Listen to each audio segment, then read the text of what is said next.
Last year on All Saints Sunday, I shared with you about an aunt who had carried a newspaper clipping about me getting the God and Country Scouting Award when I was a teenager in her purse for 37 years, which I learned about on the day of her funeral when some nieces were going through her purse. I shared that story as a way of describing what All Saints Sunday means as we remember those who have shaped our lives and made us the people we are. At the time I was preparing that sermon, I remembered how I had discovered that same newspaper clipping among my father's railroad instruction books. He was an engineer on the railroad, and those books were very important to him. If something was stuck in one of those books, you knew that it was important. I was unable to find the book at the time because, believe it or not, there are still a lot of unpacked boxes that I brought from our last home, and I had no idea what I had done with it. I was certain that I would not have thrown it away unless I made a mistake, and I've been known to make a mistake or two. In the last year, as I have looked through some of those boxes, I came across another box from my father's garage that I kept. As some of you here in the front can see, and this is why you should sit in the front, it is an old cigar box that my father used as a filing system. He had many such boxes in his garage, even though he didn't smoke cigars. He got them from the store when they were getting ready to throw them away because he was the forerunner of repurposing. In this box, he had 4 time books for his job on the railroad, and 1 book on hazardous materials, 2 registration cards for his 1950 Chevrolet truck, a piece of purple wire, a nail, a light cover, probably for his truck, and in the bottom of the box, a photograph of me when I was in the 3rd or 4th grade. It is part of the legacy which my father left behind him. He could not have known that I would eventually find this box and be touched by the fact that he had a photograph of me in it. It was simply who he was, and it will always be an important part of who I am. On this Sunday, as we remember the legacy that others have left behind and how they shaped us, it can encourage us to give our best as an expression of our gratitude for what we've been given. Diana Poole has written about her experiences in the Army Nursing Corps that gets at the meaning of this day for me. She wrote, "Although I had been a nurse in the States for 2 years, it did not adequately prepare me for Vietnam. I witnessed a tremendous amount of suffering and watched a lot of men die. One of my rules was that nurses were not allowed to cry. The wounded and dying men in our care need our strength, I told them. We couldn't indulge in the luxury of our own emotions. On the other hand, I was always straight with the soldiers. I would never say, 'Oh, you're going to be just fine,' if they were on their way out. I didn't lie. But I remember one kid that I didn't want to tell. The badly wounded soldier couldn't have been more than 18 years old. I could see immediately that there was nothing that we could do to save him. He never screamed or complained, even though he must have been in a lot of pain. When he asked me, "Am I going to die?" I said, "Do you feel like you are?" He said, "Yeah, I do." "Do you pray?" I asked him. "I know now I lay me down to sleep." "Good," I said, "that'll work." When he asked me if I would hold his hand, something in me snapped. This kid deserved more than just having his hand held. "I'll do better than that," I told him. I knew that I would catch flack from the other nurses and corpsmen, as well as possibly jeers from other patients. But I didn't care. Without a single look around me, I got onto the bed with him. I put my arms around him, stroking his face and his hair as he snuggled close to me. I kissed him on the cheek, and together we recited, "Now I lay me down to sleep. I pray the Lord my soul to keep. If I should die before I wake, I pray the Lord my soul to take." Then he looked at me and said just one more sentence. "I love you, Mama. I love you," before he died in my arms, quietly and peacefully, as if he were really just going to sleep. After a minute, I slipped off the bed and looked around. I'm sure my face was set in a fierce scowl, daring anyone to give me a hard time. But I needn't have bothered.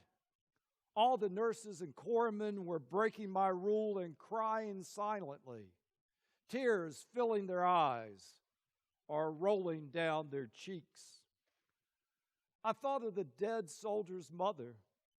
She would receive a telegram informing her that her son had died of war injuries. But that's all it would say. I thought how she would always wonder what had happened. Had he died out in the field? Had he been with anyone? Did he suffer? If I were his mother, I would need to know. So later I sat down and wrote her a letter.